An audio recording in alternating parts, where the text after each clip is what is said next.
Hello and welcome back to our regular expression course on freeCodeCamp. This is match ending string patterns.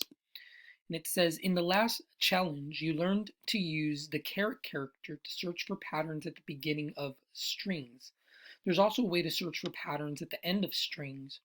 You can search the end of strings using the $ character at the end of the regex. So here we have let the ending, and this is a never-ending story. So story is the ending there. We have our story regex, which will look for story at the ending, and that's what that $ denotes. Uh, story regex test returns true because it does end with story. No ending, this here ends with end, and if we do the same test, we would get false.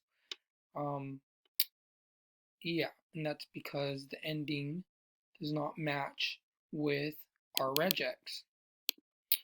So use the anchor character to match the string caboose at the end of the string caboose.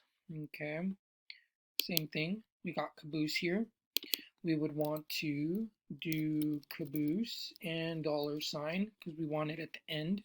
This should now return true if we console.log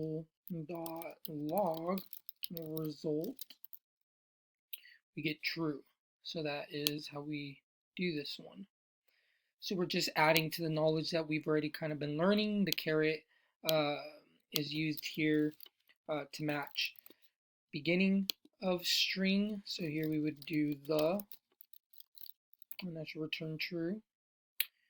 And the $ does the last